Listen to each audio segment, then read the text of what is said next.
Hello friends, welcome to ENbreezEN, the daily news analysis program by Team Enlight. In today's session, we'll be discussing about 4 topics. The Operation Greens scheme. From a prelims point of view, we'll be looking at what the scheme is, which the parent ministry is, and the recent changes brought to the scheme. Next, we'll discuss about the Payment and Settlements System Act of 2007 from a prelims point of view. We'll look at the major provisions of the Act. Then from a mains point of view, we'll look at the telecom sector. We'll be looking at the present scenario of the sector, the major challenges which are faced by the sector, major government interventions, and a way forward. Next, we'll be discussing the renewable energy from a prelims and mains point of view. From a prelims point of view, we'll be looking at what renewable energy is, the composition of energy mix in India, and from a mains point of view, we'll be looking at the need for a renewable energy sector in India, the major challenges faced by such a system in India, the government initiatives, and a way forward. Moving on, the first topic is the Operation Greens. So this topic came into news because no report of black marketing of onions and tomatoes has been received so far. So in this context, the Operation Greens scheme, which focuses on the vegetables, namely tomato, onion and potato, or the top crops, comes in news. So the Operation Green scheme is a scheme by the Ministry of Food Processing and Industries as NAFED as the nodal agency. This particular scheme was announced in the budget speech of 2018-19 in line with the Operation Flood. I'll tell you what the Operation Flood in a while. So this particular scheme has been established to stabilize the supply of the top crops, that is the tomato, onion and potato. This is also to ensure the availability of top crops throughout India round the year and without a price volatility. So the basic idea of a scheme like Operation Scheme is to double the income of farmers by the end of 2022. Now to tell you what Operation Flood is. Operation Flood was a scheme that was implemented or announced in the year 1972 by the National Dairy Development Board. This was also called the White Revolution. So this particular Operation Flood scheme was aimed at giving a major thrust to the milk production, and as a result of this particular scheme, India became the largest producer of milk in 2016-17. Now, the recent change that was brought to the Operation Green scheme. So this scheme was initially limited to the top crops. Now this has been extended to all the fruits and vegetables in June 2020.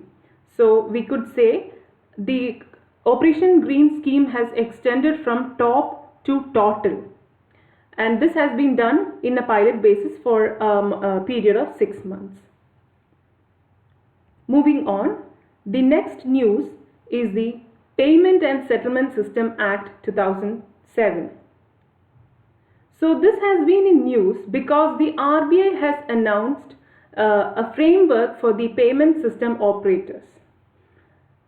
So in this context, the Payment and Settlement Systems Act 2007 comes into the forefront. So now let's look at the major provisions of the Act. So this particular Act, named the Payment and Settlement Systems Act of 2007, is the act that regulates and supervises the payment systems in India. So the payment systems in India is regulated as per this act. And now this act designates the RBI as the authority for this purpose. For the purpose of regulating and supervising, this act has designated or given all the power to RBI for all these regulating and supervising and any matters related to this. This act also empowers or has empowered the RBI to in the creation of a board, namely the Board for Regulation and Supervision of Payment and Settlements, or BPSS, with the RBI governor as the chief of it. As per the Act, operating a payment system without the authorization or failure to comply with the terms of authorization, failure to produce statements or documents, producing false information or statement, disclosing prohibited information, and non-compliance with the direction of RBI can all attract offences as punishable. There is this section in the Act, section 4 of the Act says that no person other than the RBI can commence or operate any payment systems in India unless authorized by it. So what the section 4 of the Act says is that RBI is the only person or only authority that can commence or operate any payment system in India. But it has got a power by which it can authorize others or other entities in doing same. So in that order, the RBI has authorized payment system operators like NPCI, card payment networks, ATM networks, etc. to operate payment systems in India. So, as per the provisions of the Payment and Settlement Systems Act, RBI has already authorized payment system operators like NPCI and ATM networks to operate payment systems in India. Now, the RBI has noted that these payment system operators outsource their payment and settlement related activities to other entities. That is, these payment system operators, they hire third party to perform some tasks related to payment and settlement activities.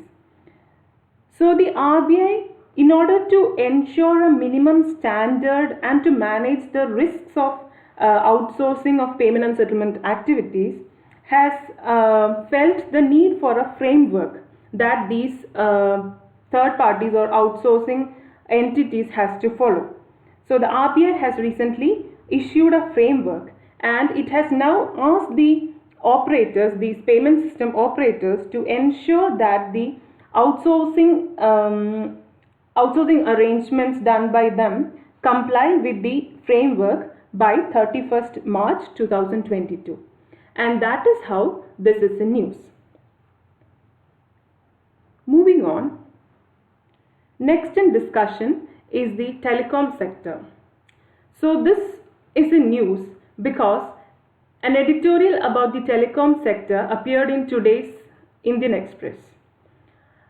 Telecom sector was also in news because of the interpretation and related talks about the adjusted gross revenue recently. Adjusted gross revenue was already taken up in a previous ENbreezEN session. The link for the same will be provided in the description box. Now, if we talk about the present scenario of the telecom sector in India, India's telecom sector stands second in the world in terms of market share, and as per the GSM Association, it is expected to create 4 million jobs by 2020. But even though there is a high prospect here, the telecom sector is going through a difficult business phase due to many issues like debt, huge loss, etc. Now, if we look at the major challenges that are faced by the telecom sector in India, first one is the declined financial health of the sector. The gross revenue from the sector has dropped significantly. It has dropped by almost 15% to 20% very recently. Another very important thing about telecom sector is the spectrum availability. It is very crucial for telecom sector, but the availability of telecom spectrum is way below the other nations. Like it's almost 40% less than what is available in European nations, and almost 50% less than those available in US, etc. Another important challenge is the low broadband penetration. Another important challenge faced by the telecom sector is the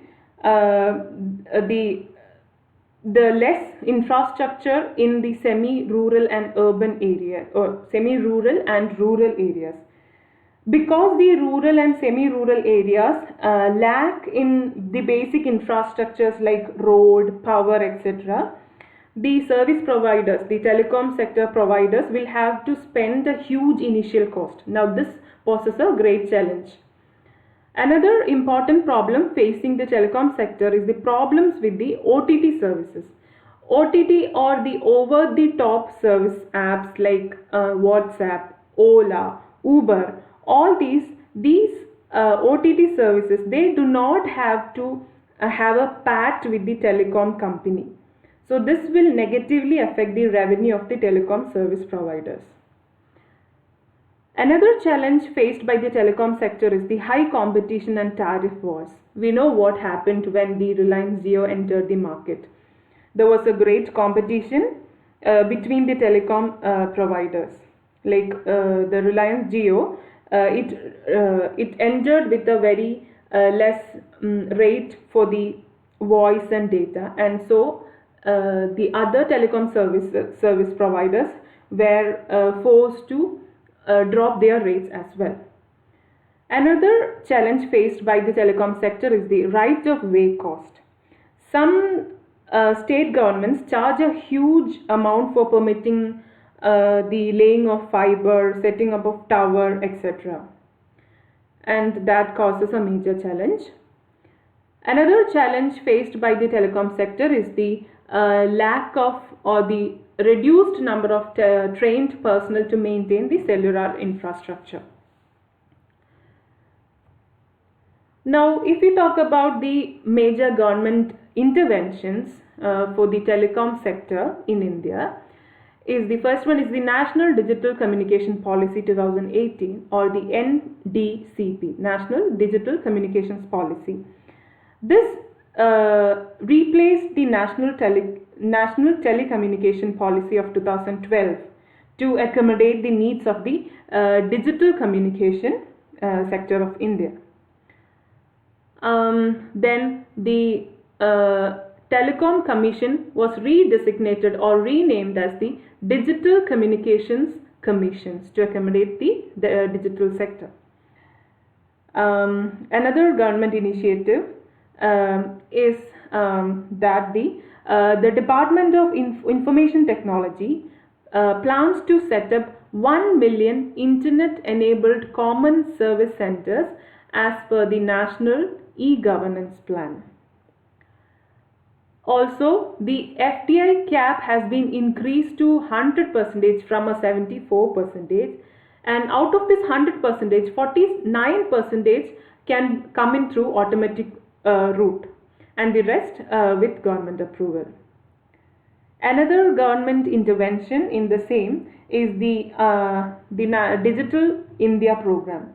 Under the Digital India program, all sectors like healthcare, retail, etc. will be connected through the internet.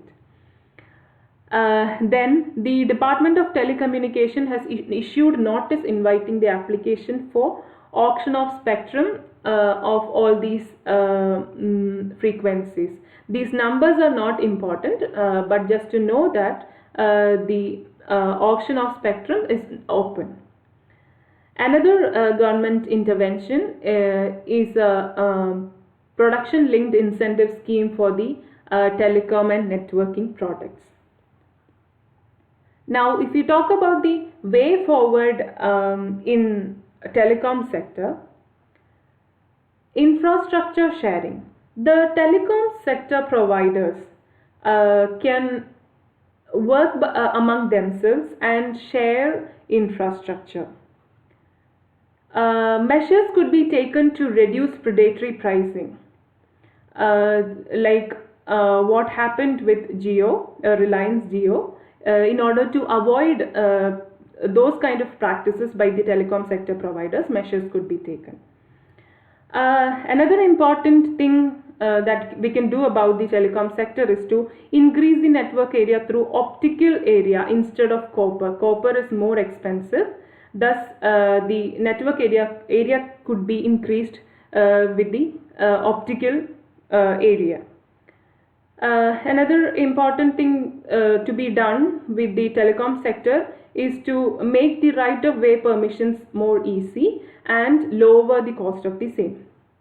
Then more effort and money could be spent on the research and development processes. Then sufficient spectrum could be maintained, new technologies could be adopted, and in the telecom sector, the government can act a proactive and facilitatory role. Moving on, the next and final topic for today's discussion is renewable energy. This was a news because an article appeared in today's Indian Express about the renewable energy. From a prelims point of view, if we look at it, renewable energy, sometimes called clean energy, comes from natural sources or processes that are constantly replenished. Example of renewable energy include solar energy, tidal energy, wind energy, etc. And for your information, non-renewable energy includes fossil fuels like oil, gas, coal, etc. Now, the present scenario of renewable energy in India is that India is the world's third largest renewable energy producer with 38% of total installed energy capacity from renewable sources. That is, if 100 is taken to be the total energy produced in India, 38% of it comes from renewable energy. That's all. Now, India has certain targets that it has promised itself and the others that it would attain about the renewable energy. The intended nationally determined contributions, or the INDC, of the Paris Climate Summit, as per the INDC, or India's INDC target is to increase the share of non-fossil fuels to 40% of the total electricity generation by 2030. As per the Central Electricity Authority's strategy blueprint, 57% from renewable energy is to be generated by 2027. To the UN Climate Summit, the target set by India is to generate 175 gigawatts by 2022, and it is now aiming to double this target and make it 450 gigawatts of renewable energy by the same year. Now, if we look at the renewable energy and non-renewable energy distribution in the country, if we take the total production to be 100, of this 37% is constituted by renewable energy and 63% is contributed by non-renewable energy. You do not have to focus very detailedly on these numbers, but understand it is the renewable energy sources that are lesser and less than 50%, and non-renewable energy sources still constitute more than 50%. Then if we look at the installed capacity, the total capacity is roughly 370 gigawatts. Of this, non-renewable sources constitute 230 gigawatts and renewable sources constitute 135 gigawatts. Now, if we look at the need for renewable energy sector or sources in India, from an ecological point of view, India is the third largest carbon emitter. So, opting for a renewable energy source will help in bringing down the carbon emissions to zero, and it will also help in a cleaner environment. Now, from an economic point of view, switching to a renewable energy source would address the power shortage challenges. Also, it is a cheaper form of energy. Now, from a social point of view, this will help, or stepping into a renewable energy source will help in delivering electricity to the entire population. And this has also got the potential of creating a lot of jobs, a lot of new jobs. Now, the major challenges faced by the telecom sector in India is that, the major challenges faced by the renewable energy source in India is that the renewable energy technology requires a large initial capital investment. A huge amount will need to be spent on the initial infrastructure. That is a major challenge. Now, renewable energy, as you know, is mostly location specific and sometimes climate specific and all of that, and they are not evenly distributed. For example, in order to harness solar energy, you need the sun to be out. So it's not evenly distributed. So this causes a major challenge. Electricity production can be unreliable. Example, solar energy. Even though renewable energy is said to have zero carbon emissions, the production, the storage, etc. will still have or will still contribute to carbon footprint. Now, the major initiatives for the renewable energy sector or sources in India. The first one is the Grid Connected Solar Rooftop Program. So this Grid Connected Solar Rooftop Program tries to achieve a capacity of 40,000 megawatts from rooftop solar projects by 2022. Another major government initiative in this regard is the Solar Park Scheme. Under the Solar Park Scheme, the Ministry of New and Renewable Energy sets up a number of solar parks across the different states. Now, the International Solar Alliance, it's an alliance of countries. This was initiated by India and France for the efficient consumption of solar energy to reduce the dependence on the fossil fuels. As you know, the International Solar Alliance is headquartered in Gurugram in Haryana, and initially this was a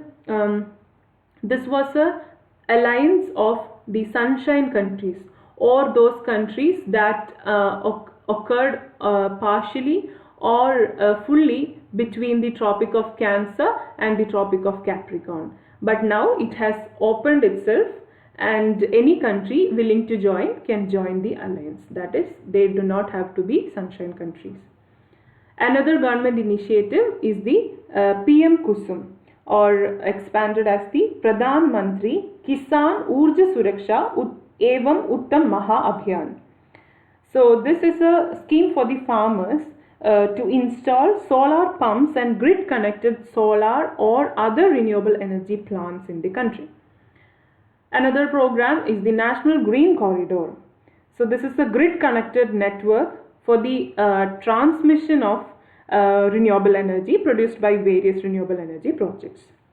Another program or scheme named the Srishti, or the Sustainable Rooftop Implementation of Solar Transfiguration of India.